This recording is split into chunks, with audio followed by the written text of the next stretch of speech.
Nearly half of all children, 47%, according to the Great Australian Parent Survey 2025, experience bullying at school, and 16% face the torment of online bullying. The consequences of this cruel treatment? Alarming. Research shows that kids who are bullied are 2 to 9 times more likely to consider suicide.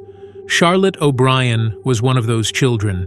At just 10 years old, Charlotte's struggles began, but no one noticed. Her parents, desperate for change, sent countless emails to the school, begging for help, wanting the school to take action. But instead of addressing the school called it friendship issues. They dismissed Charlotte's pain, and nothing was done. This is not just a story about one girl. This is a wake-up call about the harsh reality so many children are living through today. But before we begin, I just want to take a moment to thank you, my incredible viewers and subscribers. Your likes, shares, and thoughtful comments don't just support this channel. They help keep these stories alive. If you're new here, welcome. Be sure to hit that subscribe button and become part of this growing community that believes every story deserves to be told, and no victim should ever be forgotten. Now let's get into it. Charlotte O'Brien was a spark of life. She wasn't just the sweet, caring girl everyone adored. She was a force of warmth, a light to her family. Her mother, Kelly, often described Charlotte as more than a daughter. "She was my best friend, my soulmate," Kelly would say. It wasn't just love Charlotte gave to her family, it was protection. Her younger brother, Will, saw her as more than just a sibling. She was his protector, his guide. "Hey, baby William, it's your big Char," she'd say, always making sure Will felt safe, loved, and cared for. Charlotte was no ordinary sister. She was a little mom to him, the kind of presence that made their world feel solid and secure. Born on January 2, 2012, in Sydney, Australia, Charlotte's world was filled with the simple joys that any child would cherish. She loved swimming, often laughing about how she was just like Moana, refusing to ever leave the ocean. At home, dinner time was always a moment of comfort, her favorite, creamy chicken pasta, something she eagerly looked forward to. Life with her family was full of happiness. But at school, things weren't the same. Charlotte's once joyful heart began to feel the weight of something different, something darker. It was grade 7 now, her first year of high school at Santa Sabina College, an all-girls Catholic school in Sydney. At just 12 years old, Charlotte was thrown into a new world, a new environment, new challenges. Her teachers knew her as the polite, kind girl with a warm smile who always made others feel comfortable. But behind that warm exterior, Charlotte was hiding something. For the longest time, Charlotte's school life had been relatively easy. But by grade 5, things began to shift. That was the year Kelly gave Charlotte her first phone. It wasn't a big deal. It was simply a way to stay in touch after Kelly was late picking her up one day. Charlotte had been standing at the corner waiting and had started to cry just for a few minutes. But it broke Kelly's heart. I actually gave her a phone in year 5 because I was late picking her up from school and she was waiting on the corner crying. It was only a few minutes, but we both felt horrible about it. So straight to Telstra we went and she had a phone. So they got the phone. At first it was a simple tool, nothing more than a way for Charlotte to reach out when needed. But soon, Charlotte started to explore the world beyond texting. She wanted apps like TikTok and Snapchat. Kelly, though hesitant, allowed her to explore, setting strict boundaries. But rules don't always hold up in the face of curiosity, especially for a 10-year-old. Charlotte didn't always follow those rules. Her phone was taken away multiple times, but it never lasted long.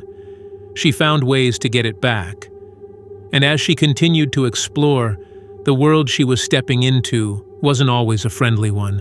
It wasn't long before Charlotte stumbled upon something unexpected, something that would change everything. At just 10 years old, she Googled her biological father's name. What she found left her confused, unsettled, and emotionally adrift. She hadn't been told much about him, but what she discovered shattered the little pieces of information she had, leaving her feeling lost. But what started as a quiet, personal discovery soon took on a life of its own. Charlotte, trusting a few friends at school, shared what she had learned. What she didn't expect was how quickly her vulnerability would be used against her. The whispers began. What had been a private matter, something she'd shared in confidence, soon became fodder for cruel jokes, exclusion, and teasing. It wasn't just words. It wasn't just a few giggles behind her back. It was the kind of cruelty that leaves a lasting scar, the kind of cruelty that isolates you from the very people you once called friends. Charlotte, once full of life, began to feel the weight of a world she could no longer trust. Her world became quieter. The girl who once filled a room with laughter was now retreating into herself, hiding the hurt behind a smile. Charlotte had always been the kind of girl who would take care of everyone around her. But now, she was fighting a battle she couldn't win alone. And what made it worse was that no one seemed to notice. No one seemed to care. Her mother, Kelly, could see it. She could see the shift. Charlotte wasn't herself anymore. She was quieter, more withdrawn. And it broke Kelly's heart that no one at school was listening. Despite the dozens of emails she sent to the school, desperately asking for help, the school called it friendship issues. The bullying, the isolation. It was brushed off. Just a phase. But it wasn't just a phase. It was the beginning of a pain Charlotte couldn't escape from, no matter how hard she tried. And by the time anyone started to take notice, it was already too late. By November 2022, Kelly had reached her breaking point. Desperate, she reached out to the school again, sending another email pleading for action. She couldn't understand why nothing was being done to protect her daughter. Charlotte's suffering was clear. Kelly wasn't just asking for a response, she was demanding the school take meaningful steps to address the that was suffocating Charlotte's spirit. The school's response? A teacher had spoken with Charlotte and her classmates, and the girls had agreed to be kind to each other. But the didn't stop. The teasing, the exclusion, the hurtful whispers in the hallways, they all continued. Charlotte tried so hard to put on a brave face, but each day her pain grew deeper. Her light dimmed a little more. By grade 6, Charlotte's struggles were evident. Kelly continued her relentless fight, sending emails in May 2023 and June 2024, once again asking the school to protect Charlotte. Each response was brief, no real action. The school, instead of addressing the issue as called it friendship issues. It was as though the school could see what was happening but chose to ignore it, to trivialize it. Charlotte was suffering, and Kelly was watching helplessly. By August 2024, Charlotte had entered grade 7, the start of high school, a time when she should have been excited about the future. But instead, she was crushed under the weight of the that never stopped. I could see something was wrong, and I said, "Sweetie, I can see you're not okay, but when you're ready to talk, I'm here." And she just burst into tears, and she said, "I'm a monster, I'm a monster, everybody hates me, everybody's so mean to me, I'm a monster." Charlotte came home in tears nearly every day. Her pain was becoming harder to hide. One evening, Kelly asked her daughter, "Sweetie, I can see you're not okay. When you're ready to talk, I'm here." Charlotte's tears flowed, and between sobs she whispered, "I'm a monster. I'm a monster. Everybody hates me. Everyone is so mean to me." Kelly's heart shattered. This wasn't the daughter she once knew. On August 9th, 2024, Kelly emailed the school again. Charlotte wasn't coping anymore. She couldn't go back. Kelly had done everything. She'd sent email after email, attended meeting after meeting, but it felt like the school just wasn't listening. On August 17th, she tried again. She explained that Charlotte's condition had worsened and that she had taken her to the doctor. The response? A brief acknowledgement. The school claimed they had investigated the latest case of bullying, but when the girls denied it, they closed the case. Case closed, they said. Move on. But nothing had been resolved. Charlotte had no one to turn to at school, and so she turned to the only place left where she could find comfort: online. Through Snapchat, Charlotte met Ava, a grade 7 student from suburban Sydney. In a world where Charlotte often felt utterly alone, Ava became a small lifeline. They chatted about their school life, their hopes, their struggles, and the things that made them happy. Ava was kind, supportive, and understanding. Charlotte found solace in her words, a reminder that she mattered, that she wasn't invisible. Ava encouraged Charlotte to stay positive, to keep her head up. She reassured her that things would get better, that the pain wouldn't last forever. These words meant the world to Charlotte. Ava became a source of comfort in a world that felt increasingly hostile. Charlotte would tell Ava about the cruel things her classmates were saying, and Ava would listen, always offering words of encouragement. But even with Ava's support, Charlotte's struggles didn't stop. At school, the teasing continued, the exclusion grew, and the lack of action from the school wore her down. Each day, the weight of it all pressed harder on her, leaving her exhausted, both physically and emotionally.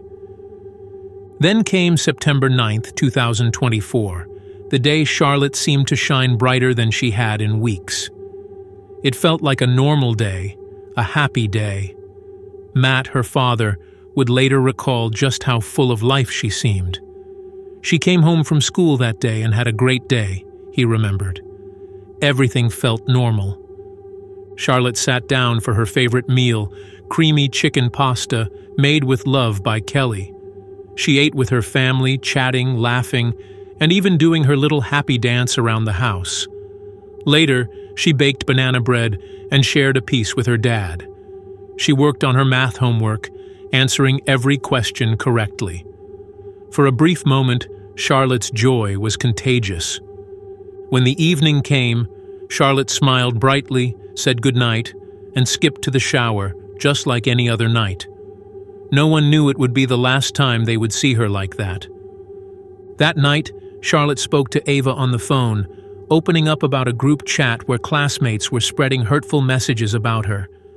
Ava reassured Charlotte, telling her, "That's not true. You're none of those things. Don't believe them." Charlotte, feeling the weight of everything, told Ava she'd call back in 5 minutes. But instead of hearing from Charlotte again, Ava received a single message. "I'm sorry." The message stopped Ava in her tracks.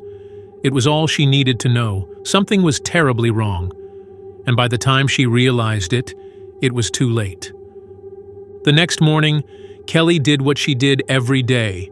She walked into Charlotte's room to say good morning, but what she saw when she opened the door left her breathless. Her heart dropped. It was like the air in the room disappeared.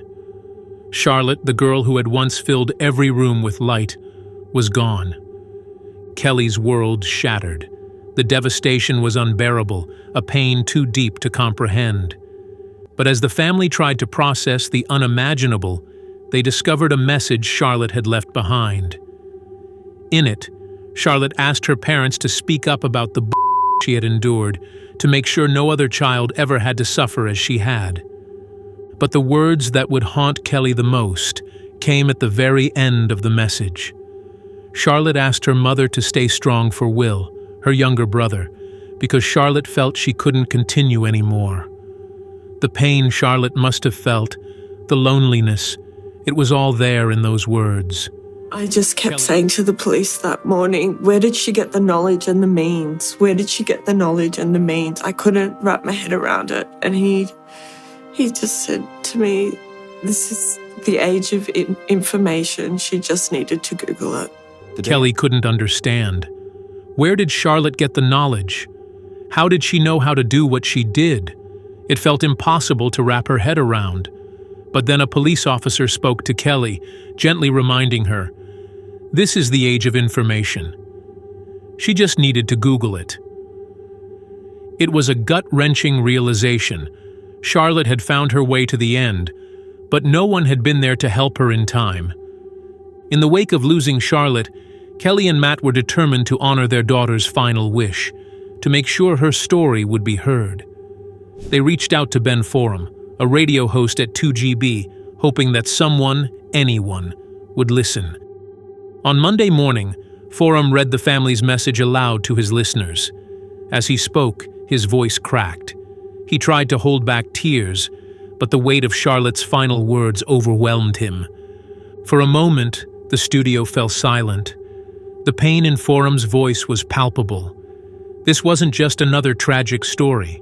This was a life lost too soon, a life that could have been saved if only someone had listened sooner. The radio host's emotional reaction spread across the country, showing just how deeply Charlotte's story was affecting everyone. It wasn't just her family grieving, it was the whole nation. Charlotte's parents wanted answers, but they also wanted to make sure this didn't happen again. They sent one final email to the school, expressing their heartbreak, their anger, and their disbelief that their repeated cries for help had been ignored. It was too late for Charlotte, but they hoped it wouldn't be too late for another child. I will miss everything about you, baby. I will miss your hugs, your kisses, your laugh, your beautiful, beautiful smile. On September 13th, 2024, students were given the day off to attend Charlotte's funeral at Mary Immaculate Catholic Church in Bosley Park. Hundreds of people showed up, many wearing pink ribbons in their hair, Charlotte's favorite color. It was a bittersweet moment, a final goodbye for a young girl who had touched so many lives. Through her tears, Kelly spoke at the funeral, sharing her love for Charlotte and her hope that no other family would have to go through the same pain. "I will miss everything about you, baby," Kelly said. "I will miss your hugs, your kisses, your laugh, your beautiful, beautiful smile." But Charlotte's legacy didn't end at her funeral. In the weeks that followed, her parents refused to let her story fade into the background. They launched Charlotte's Legacy, an online fundraiser for Kids Helpline, a service dedicated to supporting children struggling with mental health. Charlotte had wanted kindness. She had wanted people to care, to be there for each other. And now her parents were fighting to make sure no child would ever feel the way Charlotte did. They weren't just raising money. They were pushing for real change in schools. "I've heard schools call it friendship issues," Matt said. "But let's be clear, this isn't a friendship issue. In the real world, it's called and it needs to be dealt with the right way." In the days after Charlotte's passing, Charlotte's aunt, Melinda Roger, placed a small memorial outside Santa Sabina College to honor her. But just one day later, the school removed it, citing student well-being as the reason. They claimed mental health experts had advised them to do so. But when a radio host reached out to those experts, they denied giving that advice. The public reaction was swift and furious. The school's actions raised questions. Why remove a memorial meant to honor a life lost too soon? The school eventually apologized, admitting their response could have been handled better. But when Charlotte's family met with the school, Matt described the meeting as disappointing. It felt like the school wasn't truly listening, like they were brushing off the reality of what had happened. Charlotte's death wasn't in vain. It became the catalyst for a national movement. The Prime Minister, Anthony Albanese, spoke out about the dangers of social media and announced that by the end of next year, children under 16 would be banned from social media platforms like Facebook, TikTok, and Instagram. This bold move was a direct response to the pain and loss Charlotte's parents were enduring, and a promise that their daughter's story would not be forgotten. I've spoken to thousands of parents, grandparents, aunties and uncles. They, like me, are worried sick about the safety of our kids online. And I want Australian parents and families to know that the government has your back. But while the government made this historic decision, questions remained about how it would be enforced. Despite the optimism, experts like Professor Amanda Third warned that banning social media would not be the ultimate solution. Children will always find a way around age restrictions, she argued, and a blanket ban could make them more vulnerable than ever. She emphasized the need for more nuanced regulations to hold tech companies accountable for the harm they cause, particularly to young people. Still, for Matt and Kelly, the government's decision felt like a small victory. It was the beginning of a shift in how society viewed the risks of social media for children. For the first time, the conversation was focused on protecting kids, not just on the benefits of social media. As the weeks passed, Matt and Kelly continued their fight. They launched Charlotte's Legacy, an online fundraiser to support Kids Helpline, a service for children struggling with mental health. They also joined the 36 Months campaign, which advocated for raising the minimum age for social media access from 13 to 16. Through this campaign, they sought to not only bring awareness to their daughter's story, but to push for real systemic change in how we protect children from the dangers of the digital world. But the battle wasn't over. In the days leading up to the government's announcement, Charlotte's story reached the highest levels of government. Prime Minister Albanese made it clear that something had to be done. "How many more Charlottes do we need to lose?" he asked. "How many more lives will it take before we stand up and say enough is enough?" For Matt and Kelly, the fight wasn't just about one tragic story. It was about the future. It was about ensuring that no other parent would have to bury their child because of harassment, and the crushing weight of social media. They knew that by pushing the Prime Minister to make this change, they were doing it for Charlotte, and for every other child whose voice had been silenced. Charlotte O'Brien should have been safe. Her school should have protected her. But her story is not in vain. Her parents are making sure her legacy sparks real change. No family should ever have to go through this again. And Charlotte's story will continue to push for the changes that are long overdue. Charlotte's legacy is one of love, loss, and a call to action. Her parents continue to fight for what's right, for the kids who are still suffering in silence. Charlotte's story is a reminder that we all have a responsibility to protect those who can't protect themselves. Speak up, stand up, and make sure that no child is ever left to face their pain alone. If Charlotte's story moved you, there's more on this channel that digs into cases just as heartbreaking and eye-opening. Make sure to subscribe, hit that like button, and share this video with others. It's how we keep these important stories from being silenced. Thank you for watching, and I'll see you in the next video.